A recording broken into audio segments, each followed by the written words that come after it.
أعوذ بالله من الشيطان الرجيم. بسم الله الرحمن الرحيم. الحمد لله والصلاة والسلام على رسول الله وعلى آله وصحبه أجمعين. സഹോദരന്മാരെ അസ്സലാമു അലൈക്കും വറഹ്മത്തുള്ളാഹി വബറകാതുഹു.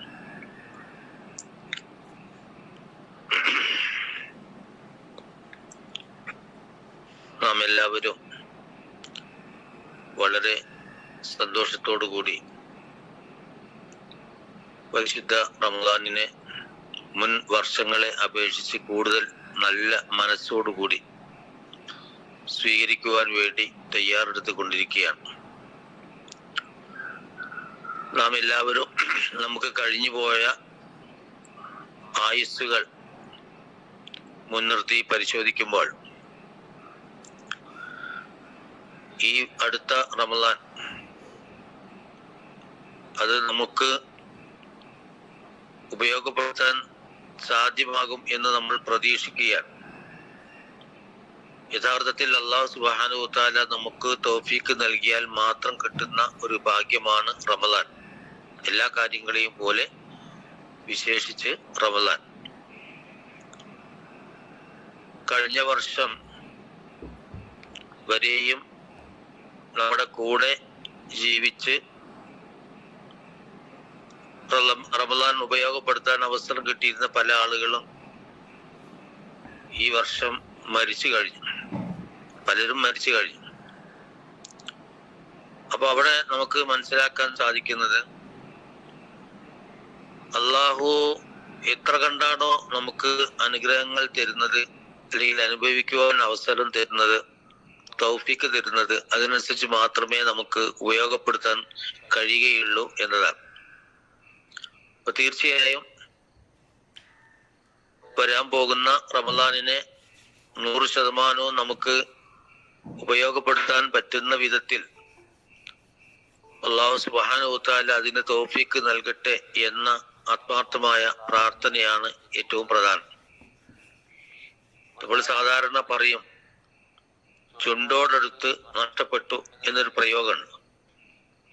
ചുണ്ടോടടുത്ത് എത്തിയ ശേഷം അത് നഷ്ടപ്പെടുക, കപ്പ് നഷ്ടപ്പെട്ടു എന്ന് പറയുന്ന പോലെ റമദാൻ നഷ്ടപ്പെട്ടു പോകാതിരിക്കാനും റമദാനിന്റെ സാന്നിധ്യം എനിക്ക് കിട്ടിയാൽ തന്നെയും അത് ഫലപ്രദമായി ഉപയോഗപ്പെടുത്താൻ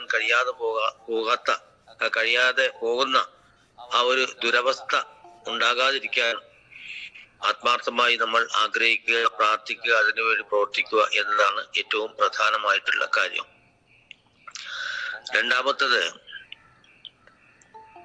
ഏതൊരു സംഗതിയും വിജയിക്കുന്നത് അതിന്റെ പൂർണ്ണതയോടുകൂടി അത് ഉൾക്കൊള്ളാനും മനസ്സിലാക്കാനും സാധിക്കുമ്പോഴാണ്. ഒരു സംഗതി അല്ലാഹു സുബ്ഹാനഹു വ തആല ഏതൊരു കാര്യത്തിന് വേണ്ടിയാണോ വെച്ചിരിക്കുന്നത്, ആ വെച്ചിരിക്കുന്ന കാര്യം അതിൻ്റെതായ ലക്ഷ്യത്തിലേക്ക് കൊണ്ടുപോകാനും ആ രീതിയിൽ ഉപയോഗപ്പെടുത്താനും കഴിയുമ്പോഴാണ് അത് വിജയിക്കുന്നത്.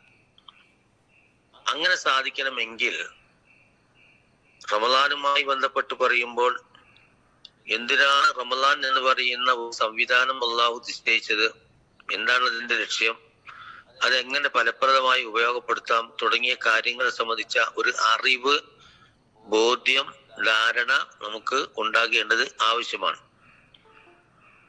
അത് നമ്മുടെ പല ക്ലാസ്സുകളിലും ഈ ഇസ്ലാമുമായി ബന്ധപ്പെട്ട വിഷയങ്ങൾ പറയുമ്പോൾ ഇൽമ് എന്ന് പറയുന്ന ഒരു കാര്യം, ഒരു വാക്ക് നമ്മൾ ഉപയോഗപ്പെടുത്താറുണ്ട്.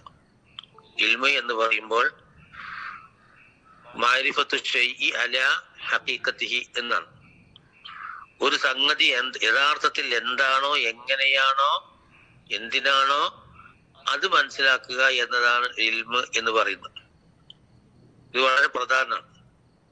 പല ആളുകളെ സംബന്ധിച്ചിടത്തോളം നമുക്ക് തന്നെ നമ്മുടെ കഴിഞ്ഞ കാല ജീവിതത്തിലെ പല സംഗതികളുമായി ബന്ധപ്പെട്ടുകൊണ്ട് പറയാൻ പറ്റും, അന്ന് എനിക്ക് അതിനെപ്പറ്റി അങ്ങനെ അറിയില്ലായിരുന്നു, ഞാനത് അങ്ങനെ മനസ്സിലാക്കിയില്ലായിരുന്നു, പിന്നെ ഇയാള് ഇങ്ങനെ പറഞ്ഞപ്പോഴാണ് എനിക്കത് മനസ്സിലായത്, അല്ലെങ്കിൽ അവൾ അത് കണ്ടപ്പോഴാണ് അത് എനിക്ക് മനസ്സിലായത് എന്ന് നമ്മൾ പറയേണ്ടി വരാറുണ്ട്.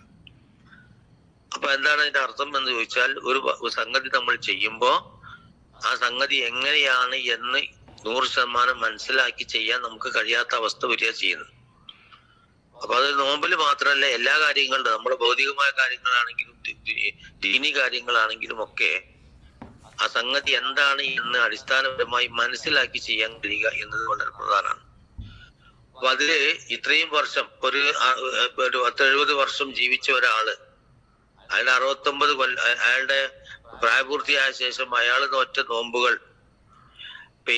നേരത്തെ ഫലപ്രദമായില്ല എങ്കിൽ ഓരോ കൊല്ലവും അത് എന്ത് ചെയ്യണം, അത് ഫലപ്രദമായി വികസിപ്പിച്ചു കൊണ്ടുവരാൻ നമുക്ക് കഴിയുക എന്നത് വളരെ അത്യാവശ്യമായിട്ടുള്ള കാര്യമാണ്.